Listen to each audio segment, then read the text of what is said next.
agradezco mucho a Sirera su presentación y sus elogios, y sobre todo le agradezco también a Ricardo Muñoz la idea de no hacer la presentación, porque habría sido mucho menos elogiosa, porque me conoce desde hace mucho más tiempo y de una manera más directa y profunda. Muchas gracias. El teatro, palabra y magia. En el año 1890 nació en Utiel, Valencia, el actor, director de teatro, empresario y genial tramoyista Enrique Rambal, quien recién cumplidos los 20 años tenía ya compañía propia especializada en el género del melodrama. Durante los 66 años de su vida, su fama y su economía experimentaron frecuentes altibajos, pero llegó a ser ídolo de los públicos populares, no solo en toda España, sino en Hispanoamérica. A pesar de ello, en la minuciosa Historia del Teatro Español de Díaz de Escobar y Lasso de la Vega, publicada en 1924, cuando el actor valenciano se hallaba en la plenitud de su edad y de su popularidad, y hacía ya 11 años que había debutado con gran éxito en Madrid, no aparece su nombre. No aparece entre los cerca de 200 actores, principales y secundarios, que se mencionan desde el siglo XVI hasta aquel año de 1924. Y este hecho tiene su razón de ser. El joven director había cometido un delito contra el gusto, contra el buen gusto, ¿se entiende? Contra el gusto de las clases rectoras del gusto. Se había dedicado a un género teatral en el que la acción, la plástica, lo que se veía, lo que debía mirarse, era mucho más importante que la palabra, lo que se decía, lo que se debía escuchar. Por un lado, el emparejamiento, y por otro, la oposición entre estos dos medios expresivos de la poesía dramática existen desde que en la más remota antigüedad, en Egipto o en Grecia, se iniciaron las representaciones. Palabra y acción, literatura dramática y teatro, texto y escena se han comportado en algunas etapas como matrimonios bien avenidos, pero esas etapas han sido las menos y las más breves. Habitualmente se han comportado como enemigos mortales y a veces como enemigos unidos en matrimonio, que viene a ser lo peor. Hoy mismo es fácil escuchar cómo algunos autores se quejan de que los directores, en aras de la espectacularidad, han deformado sus obras. Y no hace muchos años, un conocido escenógrafo español, cuando le preguntaron en una interview qué autores prefería para hacer los decorados de sus obras, respondió: los muertos. En aquellos años anteriores y posteriores a la Primera Guerra Mundial, la balanza crítica se inclinaba a favor de la palabra de manera muy decidida. Ni siquiera dejaba un espacio al eclecticismo, y el genial tramoyista pagó las consecuencias. El melodrama, que entonces era un género emparentado con las novelas de aventuras, principalmente con los folletines franceses del siglo XIX, gozaba entonces de gran aceptación popular. Pero la alta crítica, no solo la de los diarios, sino la de los centros de enseñanza, la de los salones y la de los cafés de cómicos o de literatos, daba la espalda a ese género y a sus oficiales. Ahora, cuando según muchos, los directores con tendencia exhibicionista, los partidarios de la escena más que de la palabra, se han apoderado del panorama teatral, la contienda sigue en pie. Pues otros, y entre ellos actores, autores, críticos, espectadores, consideran pensando que lo fundamental en el teatro es la palabra y que lo otro, la escenografía, la puesta en escena, es algo secundario, y que los directores que insisten en situarlas en primer término, los que utilizan el texto simplemente como pretexto, son enemigos del auténtico teatro, lo degradan, usurpan las atribuciones que corresponden al escritor y atienden en primer lugar a su propio lucimiento, con supeditación del pensamiento de los autores y de sus facultades poéticas. En tiempos del joven Rambal, estos últimos eran los que gozaban de más credibilidad, y su opinión no era refutada, pero él continuaba recorriendo pueblos y ciudades con su compañía, actuando para un público que no entraba en aquella polémica. Hasta que en 1913, otro joven, periodista y aventurero, coincidió con él en Sevilla, según nos cuenta en sus memorias de un hombre sin importancia. La compañía de Angulo estaba especializada también en melodramas, pero policiales.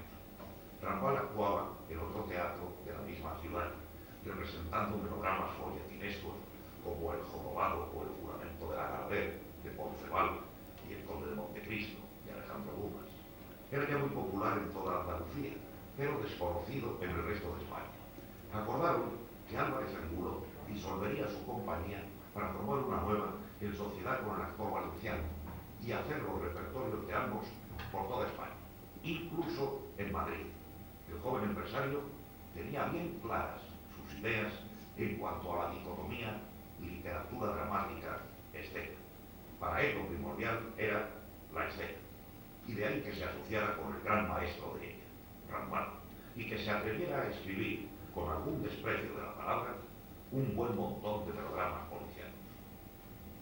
Que en los orígenes del teatro existiera antes lo que se escuchaba o lo que se veía, no tiene especial relevancia en cuanto a la solución de este viejo pleito, pues el que una u otra cosa apareciese antes no demuestra que fuera la mejor, o lo que es más importante, la más agradable para los espectadores.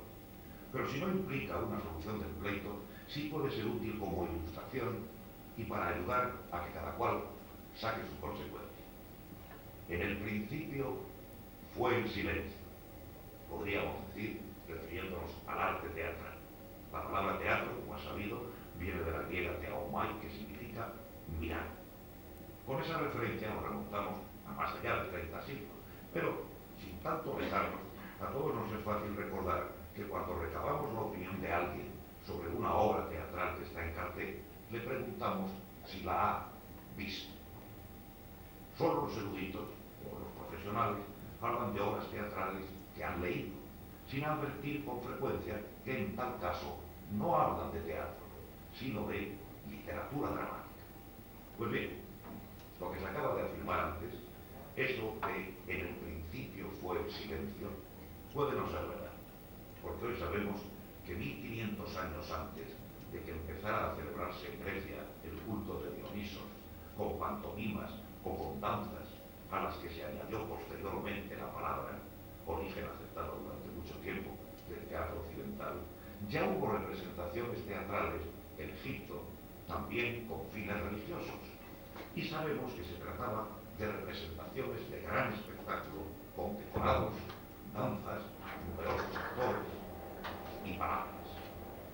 Aquella civilización se perdió, y siglos después, los griegos, en su culto dionisíaco, partiendo del silencio, volvieron a inventar el teatro y volvieron a añadirle la palabra. Nadie duda de que el teatro griego era una ceremonia religiosa, podríamos por consiguiente decir mágica. Y en nuestro siglo, antes o después del último concilio, de frente o de espaldas a los fieles, el sacerdote, cuando celebra la misa, está haciendo teatro. Y cuando los fieles cantan, están haciendo teatro de participación. Y cuando los monagos humean el incienso y el sacerdote lee los prodigios del Evangelio y desde el coro llegan las voces, están haciendo entre todos teatro de magia. La música, el humo y los niños siempre han sido elementos mágicos. Y en ello no hay nada censurable si contribuye a recrear a unos y a elevar el espíritu de otros. Y cuando los actores representan una comedia, sin necesidad de que ésta, como la misa, contenga elementos mágicos, también están celebrando un culto.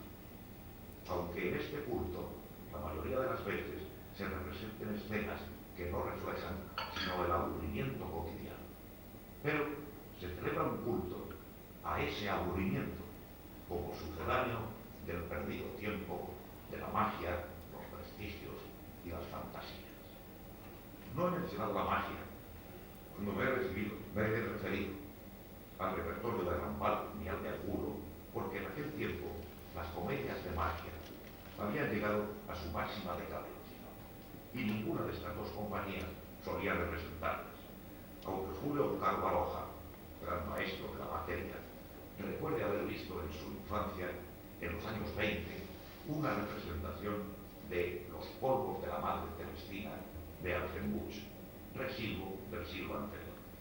No debe confundirse la comedia de magia con aquellas representaciones teatrales en las que los efectos son sorprendentes, espectaculares, brillantes. En ese género podría incluirse la revista musical, más o menos picaresca, pero totalmente alejada por sus argumentos, cuando los tiene, de la comedia de magia, aunque puede encontrarse alguna obra en la que se combinen los dos géneros. La comedia de magia precisa que en su argumento, transmitido por medio de palabras, haya referencia a acciones mágicas, a magos o magas, tanto de magia blanca como de magia negra, demoníaca, que saldrá al fin derrotada. Pero los recursos escénicos que con inigualable maestría utilizaba Rambal para sus folletines, aventuras, melodramas, eran los mismos que desde el siglo XVII venían utilizándose para las comedias de magia y para los santos sacramentales. Y justo es reconocerlo, cuanto más se utilizaban esos recursos de tramoya, más en demérito de la palabra iba la representación. Angulo consiguió que Rambal debutara en Madrid y que tras el gran éxito de su presentación se convirtiera en un actor popularísimo. La compañía recorrió España durante 2 años. Entonces era necesario, cuando se actuaba en provincias, cambiar la comedia casi a diario. Y Angulo escribió deprisa y corriendo melodramas policíacos imitados de los americanos. La palabra no tenía importancia. Lo importante eran los trucos. La silla en la que alguien estaba maniatado y que se hundía por escotillón un instante antes de que la máquina diabólica efectuase los disparos. La sangre que brotaba del pecho al ser atravesado por un sable. La cabeza recién degollada que mostraba el verdugo a los espectadores. Las olas del mar acercándose hacia la playa. Pero todo esto había que enhebrarlo y más o menos justificarlo con palabras, que era para lo único que servía. Rambal fue un excelente director de escena y el mejor tramoyista de su época y de las siguientes, puesto que este arte se ha perdido. Mas a pesar de su talento, para lograr sus propósitos necesitaba 2 ayudas fundamentales. Una, el gran dispendio económico, y otra, la maquinaria de los teatros, que halló perfecta para sus deseos y que con pocas reformas y aportaciones se conservaba desde su época gloriosa, del siglo XVII, cuando se ideó precisamente para lo que de mágico tenían las representaciones de entonces, en las que eran frecuentes los efectos de volcanes, mares tempestuosos con navíos que zozobraban, palacios de complicada y rica arquitectura, los dioses en sus carros de nubes, etc. La maquinaria de aquellos teatros a la italiana se conservó a disposición de la inventiva de los imaginativos escenógrafos hasta nuestros días, y con ella los directores magos, como Rambal, conseguían llevar ante el público unos espectáculos en los que se mezclaba la literatura dramática, muy pobre, es cierto, con el arte de la interpretación y la magia blanca.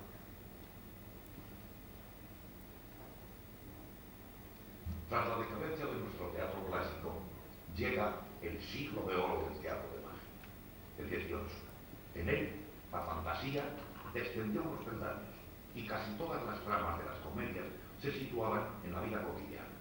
Una vida cotidiana bastante artificial, se está a mucha distancia del realismo, en la que irrumpen elementos mágicos. En unos autores de magia blanca y en otros de magia negra, con el demonio siempre como antagonista. La alta crítica estaba ya de parte del austero neoclasicismo francés y en cuanto al pensamiento, de la razón por encima de todo. Por contra, la afición del público a los recursos escenográficos aumentó hasta tal punto que el medio, la decoración, la tramoya, llegó a convertirse en el verdadero fin del espectáculo popular, lo que para muchos demostraba el mal gusto, el gusto desviado del pueblo. Sin embargo, el género, en cuanto a la utilización desmedida de la escenografía y de sus múltiples recursos, se había iniciado en el Palacio del Buen Retiro durante el reinado de Felipe IV y en representaciones exclusivas para la corte, para lo más encoquetado y presuntamente ilustrado de la sociedad. En el siglo de Calderón, como en el teatro de magia del siglo siguiente, el teatro no era solo literatura dramática, de ninguna manera estaba concebido como literatura para leer, sino que se concebía como un todo en el que debían aparecer fundidas la literatura, la interpretación, la escenografía, la mecánica y la música. De ahí que muchos lectores de aquellos textos los juzguen injustamente al olvidar el propósito con que fueron escritos. Sabido es que el teatro de magia tiene su origen en los tiempos más remotos, pues religión y magia siempre han ido de la mano. En España, este origen estuvo en los autos sacramentales, cuya representación se prohibió precisamente en el siglo XVIII, y por lo tanto la representación de prodigios quedó reducida a la escala del teatro profano. Algunas personas de sobresaliente talento se habían manifestado contra lo que les parecía disparatada costumbre de los españoles. Los autos sacramentales hicieron poco favor a la literatura española, escribió Voltaire, y los define como abismo de groserías y de insipideces y piezas bárbaras. Con Lope de Vega tampoco se muestra más amable. Se propuso agradar a un público cuya ignorancia le hacía apasionarse de lo maravilloso y deslumbrante, y prefirió hablar a sus ojos antes que a su alma. Aquí Voltaire no parece referirse a los autos sacramentales ni a su componente mágico, pero alude a lo maravilloso, a lo deslumbrante, como medios de seducir al vulgo que lo paga. En la frase final de la cita, prefirió hablar a sus ojos antes que a su alma, vuelve a poner de manifiesto la oposición entre ver y oír. Con los ojos se ve, con el alma se oye, parece decir. En las postrimerías del siglo XVIII, nuestro Moratín fue el gran abanderado de la guerra al teatro mágico. Y no solo por lo que tuviera de magia, sino por todo lo que tuviera de espectacular. No era ya que la razón y la palabra debían primar por encima de todo, lo que un espíritu ecléctico podía haber admitido, sino que no debía haber más que palabras presididas por la razón. En cambio, en los teatros, según él, solo se veían sitios de plazas, batallas campales, luchas con fieras, truhanes, traidores, soldados fanfarrones, generales y reyes sin carácter ni decoro, acciones increíbles, costumbres nunca vistas, tramoyas, máquinas y abortos de una fantasía exaltada. Parece referirse aquí Moratín a obras no de magia, sino más o menos históricas, pero si a su enumeración añadimos cambios de luces, decorados, mutaciones imprevistas, ángeles, diablos, dragones, hombres ricos puestos en ridículo, no resulta sorprendente que el público popular acudiese masivamente a las representaciones. Incluso hoy, todas las características consideradas censurables por Moratín podrían utilizarse como materia de propaganda para un espectáculo. La comedia de magia, con fuerte base escenográfica, aún tenía éxito en el siglo XIX, aunque entonces ese éxito estuviese limitado a un público exclusivamente popular y cada vez más infantil. Este proceso de evolución de un género, desde moda de personas elevadas y cultas, a pasto para el populacho de mal gusto, hasta llegar a producto para el consumo de los niños, no es excepcional y tampoco privativo del teatro. Se ha dado, por ejemplo, en los viejos cuentos de terror. El profesor Francisco Rico, disertando sobre literatura infantil, precisó que fuera de España, Don Quijote y Sancho Panza son únicamente dos personajes de cuentos para niños.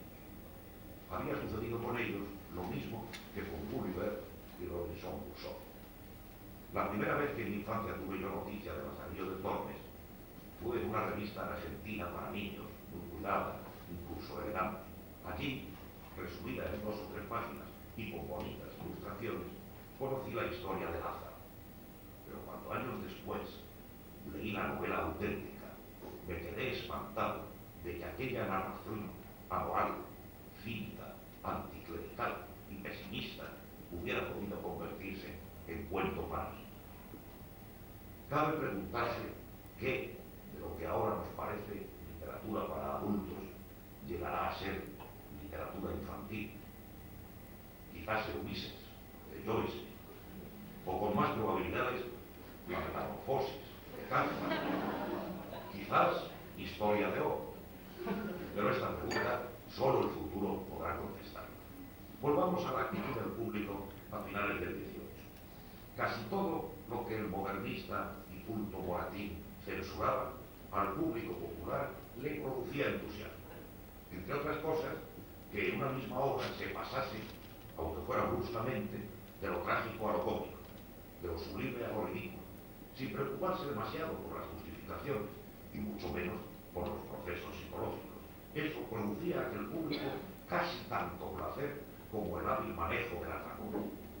Digamos que en aquel público popular sí había un punto de eclecticismo, siempre que en las peroratas moralizantes o doctrinales los autores no se explayaran demasiado. Por ciertas singularidades no bastarán, sin necesidad de que el espectáculo fuera musical, ópera o zarzuela, algunos personajes cantaban tonadillas ligeras en cualquier momento de la comedia. Aunque se tratase de Ulises o del mismísimo Júpiter, podían cantar unas seguidillas que se consideraban imprescindibles. Todo esto era exactamente lo contrario de lo que exigía el rígido Moratín, que no era nada ecléctico. No parece disparatado que se sintiese atraído por el teatro de magia un pueblo cuyo clero llegó a atribuir a las representaciones teatrales los desastres de nuestras guerras y hasta la venida de la peste, suponiéndolas un castigo de Dios por no prohibir la representación de comedias. A comienzos del siglo XIX, los ataques de Moratín y sus secuaces en defensa de la razón, de las reglas del arte y del modelo francés, por un lado, y por otro, la aparición avasalladora del romanticismo, relegaron a último término las comedias de magia. Pero no obstante, el favor del público popular las acompañó durante todo el siglo, y algunos poetas románticos intentaron el género. El que lo hizo con más acierto fue Arzenbuch, autor de La Redoma Encantada. La historia de la composición de esta obra es muy curiosa. Francisco Luchini, pintor escenógrafo y director de maquinaria, tenía pintadas 11 decoraciones a su capricho, y con esa base encargó a Arzenbuch que escribiese una comedia de magia. Y este realizó el encargo con tan buena fortuna que La Redoma Encantada, comedia escrita para los decorados, permaneció en el repertorio hasta finales del siglo. Incluso mereció los honores de una segunda parte. No muchos años después,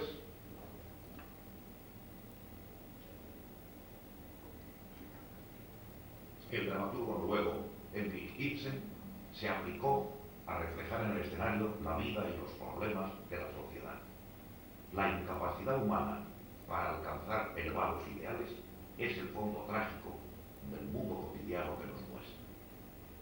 Y lo que se acepta comúnmente como su aportación más destacada es el teatro de ideas. Desde su tiempo nos hemos acostumbrado a que la poesía dramática, en el teatro o en el cine, debe ser vehículo de ideas, y estas ideas deben estar expresadas con palabras. Los textos políticos y económicos de Marx y los científicos de Freud, y más tarde la teatralización por Sartre de las corrientes filosóficas existencialistas, alimentaron durante medio siglo este teatro trascendente de palabras y de ideas. Y en ese contexto desarrolló el genial camorrista Enrique Rambal todo su trabajo. Tras su primera gira por América, Angulo y Rambal se separaron, y a partir de entonces el director, aunque no dejó de incluir en su repertorio algún melodrama policíaco, se especializó de manera más decidida en lo que se llamó gran espectáculo. Tuve yo la fortuna de ver en mi infancia, a los 7 u 8 años, bastantes obras de ese repertorio, absolutamente insólito en aquellos tiempos, como seguiría siéndolo en estos.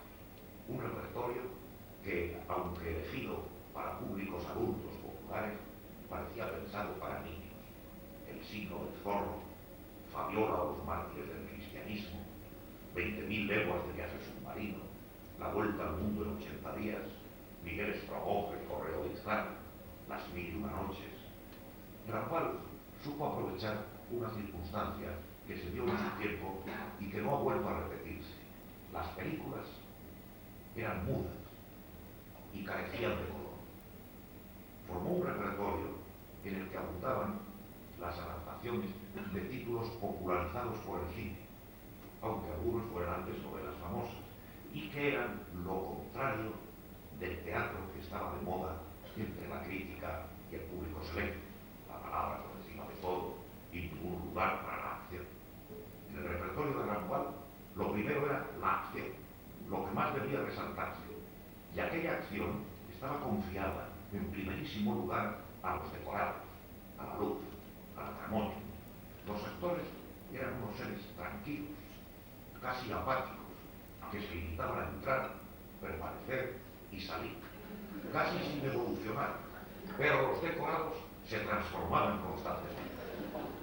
Las obras se componían de 10, 12, 20 cuadros en oposición a los 3 actos obligados del que entonces era el teatro al uso. En los locales en que Rambal actuaba podían verse las películas en pantalla gigante, con actores de carne y hueso, en color, en relieve y con sonido, con diálogo. Añadió además a los melodramas de aventuras unos números musicales a cargo de 12 discípulos y una primera bailarina, que contribuían a la sensación de irrealidad mágica y de superrealidad. Aparte de sus números de baile, estas señoritas tenían también la misión de hacer de comparsas, y en esos casos tan pronto figuraban revolucionarios franceses como soldados del ejército mexicano o frailes. A mi sensibilidad infantil esto no le convencía. Necesitaba algo más de rigor. Estaba en la edad en que acababa de invadirme la razón, sin que la experiencia y la ciencia hubieran tenido tiempo de atenuarla. Sabía y aceptaba que las casas, los campos, los palacios, el submarino, no eran verdad, eran telas o papeles pintados, que aquellos chinos no eran chinos, sino los mismos actores que el día anterior eran nobles franceses. Pero que aquellas señoritas, tan guapas, tan pintadas como señoritas, y con aquellos andares fueran piratas o cosacos, eso no lo aceptaba. Y lo discutía con los mayores, que a toda costa querían meterme en la cabeza su mundo ilusorio, y que incluso les apenaba que con la fuerza de mi recién estrenada razón quisieran estudiar. Algunas veces, muy pocas, se arriesgó Rambal a presentar lo que podríamos llamar teatro de más calidad. Quizás su esfuerzo más notable en este sentido fue el estreno en España, ya después de nuestra guerra civil, en los años 40, del drama de Pirandello, Enrique IV, que pasó sin pena ni gloria y no quedó como obra de su repertorio. La competencia con el cine era cada vez más dura y la economía de Rambal, tanto en España como en las giras por América, había sufrido algunos grandes descalabros, pero se atrevió a presentar la talla a la película que hasta entonces había sido uno de los mayores éxitos de taquilla de todos los tiempos, nada menos que Rebeca, el gran supermelodrama de Hitchcock, y salió victorioso. A pesar de la crítica cruelmente adversa, el público popular se entregó a la mágica estética de Rambal, que le ofreció todo el lujo que esperaba y la barcaza hundida en el fondo de la laguna y el incendio del palacio al final por la perversa ama de llaves achicharrada entre los. Tras algunos montajes en su línea tradicional, como Ben-Hur o Hugo Valls, en 1954, poco antes de morir, volvió a obtener un gran éxito popular que duró algunos años con otro melodrama que ya había alcanzado también un gran éxito en la pantalla, que hicieron a Júpiter. Aparte de la escasa calidad literaria de estos espectáculos, que Rambal consiguiera salir victorioso de esta competencia con las películas es ya mérito suficiente para consolidar la merecida fama de un extraordinario hombre de teatro. En el ambiente teatral cargado de ideas y de palabras de la primera mitad de este siglo, el repertorio que he mencionado resultaba insólito. A pesar de su favorable acogida por el público vulgar, se le consideraba pequeñita.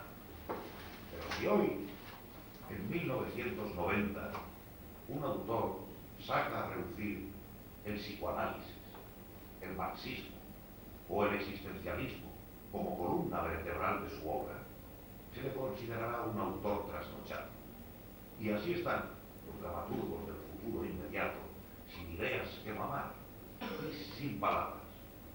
De ahí que los directores, los empresarios y los poderes públicos recurran a los clásicos, al escaparatismo y a los fuegos artificiales. Mientras tanto, ha habido mucho teatro que, prescindiendo por un lado de la magia y por otro de ideas o pensamientos, ha sido un teatro no de palabra, sino de palabrería. Cierto sector del público abandonó este teatro por aburrimiento, y cuando de vez en cuando rebrota la afición a él, ese sector del público necesita la gracia eficacísima de autores y actores chistosos, o una gran carga sexual por parte de alguno de los actores o actrices protagonistas. Modernamente, por la libertad de creación que utilizan los directores, una comedia sencilla, coloquial, puede montarse con una complicada tramoya, que a veces el público agradece, o viceversa. Podría presentarse una comedia de magia sin magia alguna, como ha llegado a hacerse con La Tempestad de Shakespeare, y el resultado no tiene por qué ser necesariamente malo, pues por ambos caminos pueden conseguirse escenificaciones adecuadas. Lo que conviene es eso, que de una manera o de otra las escenificaciones sean adecuadas.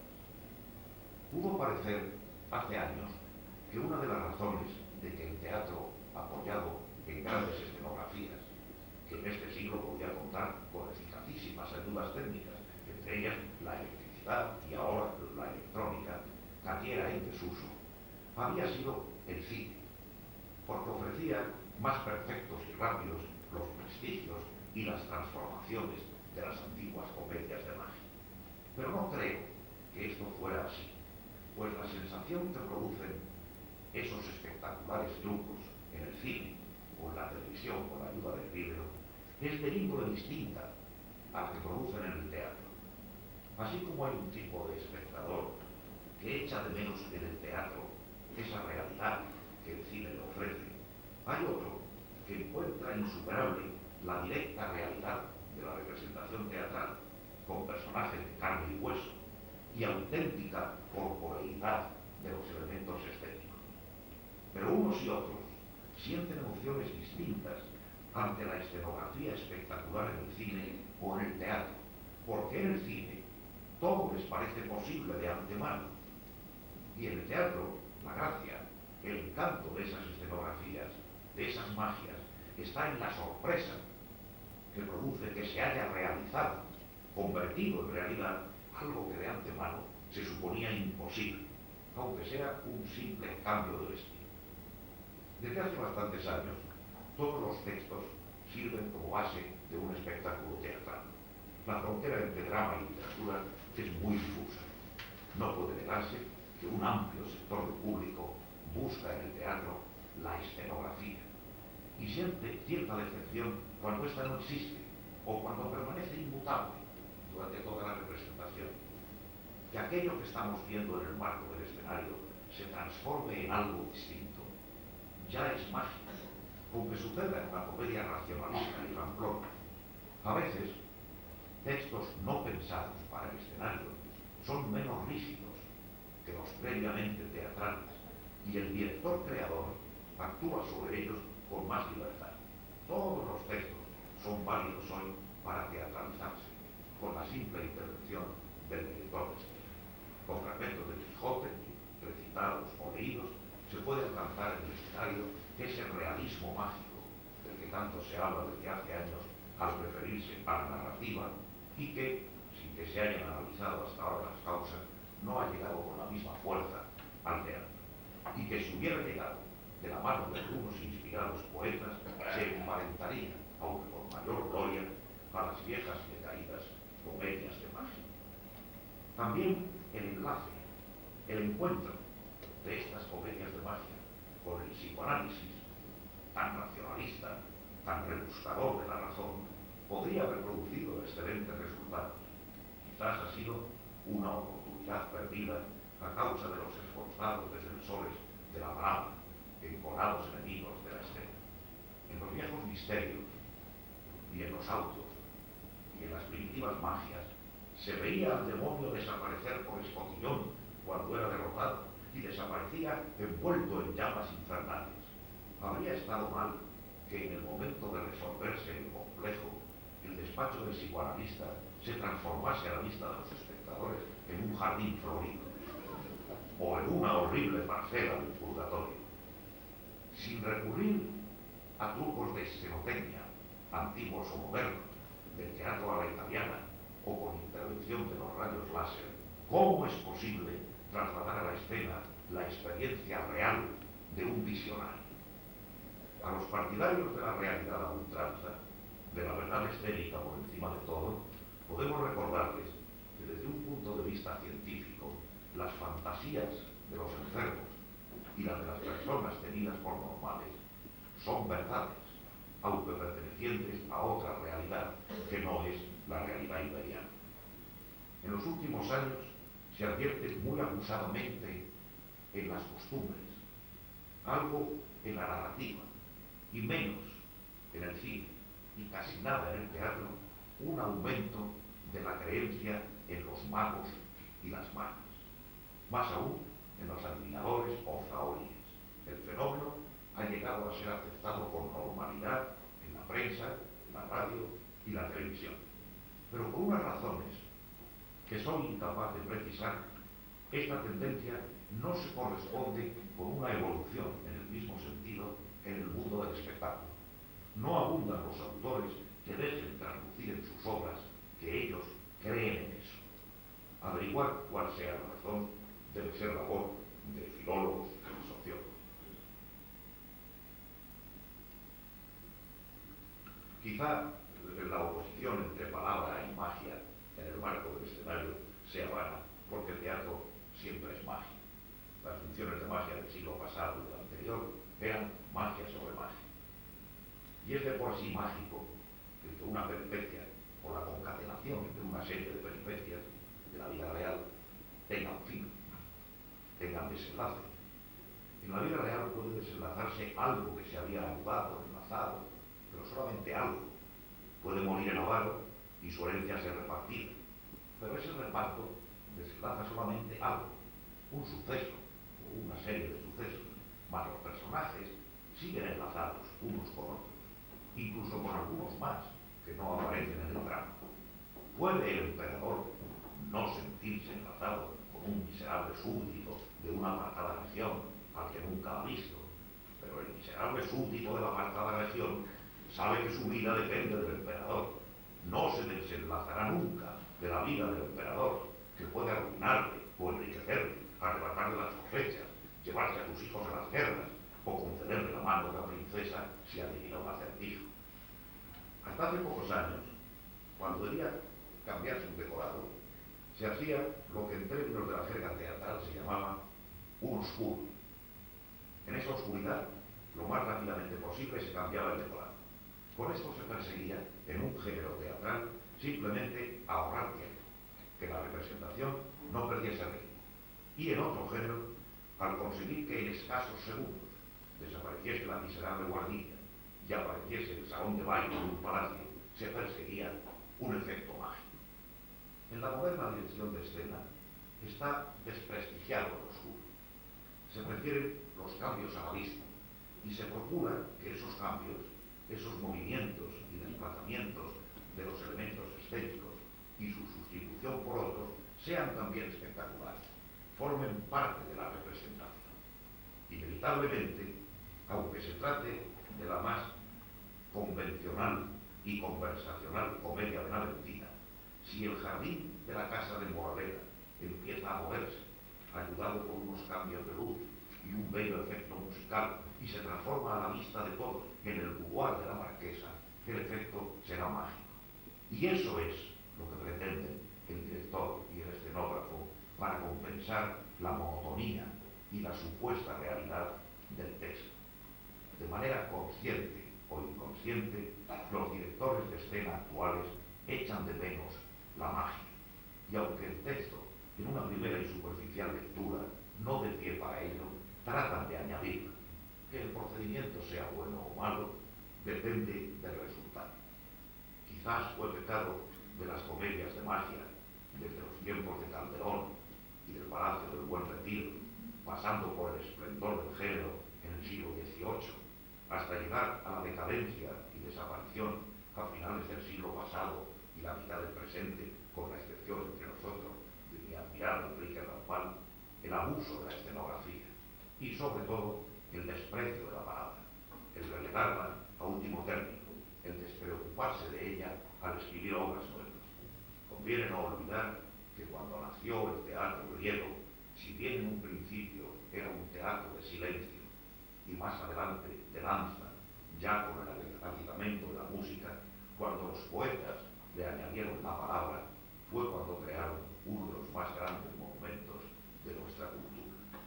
Y ya dentro de la modernidad, dos comedias de magia se salvan de manera singularísima del juicio adverso que en cuanto a literatura dramática pueden merecer casi todas las demás. Una de ellas, El sueño de una noche de verano, y otra, La tempestad. Y en ambas vertió Shakespeare la riqueza y la generosidad de su verbo poético. Más cerca de nosotros, en 1867, cuando tentado por el teatro de magia, el gran creador del teatro de ideas, Henrik Ibsen, compuso su drama fantástico y alegórico Peer Gynt, tampoco trató con desdén a la palabra, y con ello elevó la magia a las alturas del pensamiento. Aún más cerca de nosotros, en 1908, lo mismo hizo Maurice Maeterlinck cuando dio a la escena El pájaro azul. Este eclecticismo de ambos escritores, muy alejado de la rigidez estilística de Moratín y de los directores que consideraban y vuelven a considerar ahora que el texto no es más que un pretexto para exhibiciones plásticas, produjo dos obras maestras. Y habría producido más de no estar la corriente crítica tan afincada en aquellos tiempos en la idea de que lo escenográfico debía estar reservado exclusivamente a la ópera. El propio Ibsen adornó su perfil con unos 20 números musicales.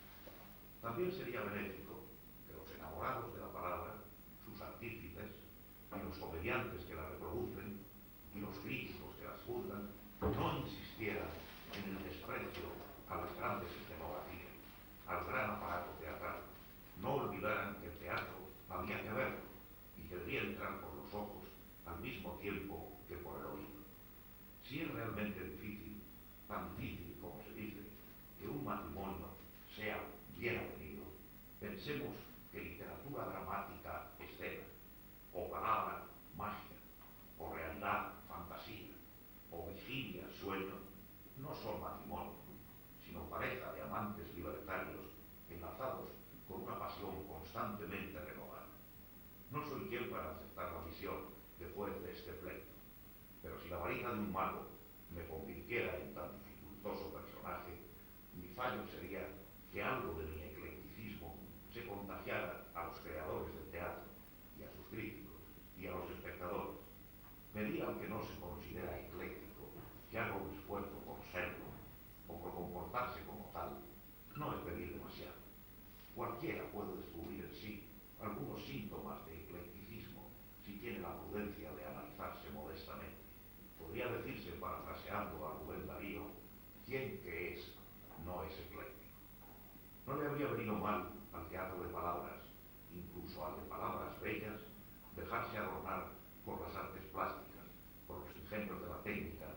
tantas posibilidades ofrecen hoy.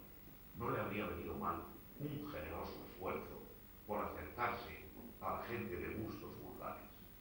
Y mucho le habría convenido al teatro de magia no despreciar la palabra, sino engalanarse con ella y así utilizar todos los recursos de la fantasía para depurar y enriquecer el gusto de su público. Precisamente fue una comedia del despreciado género de magia, La Tempestad, donde el ecléctico Shakespeare utilizó de manera prodigiosa las palabras para utilizar uno de sus más bellos pensamientos, que resume muy bien las intenciones de esta desordenada disertación. Estamos tejidos de la misma tela que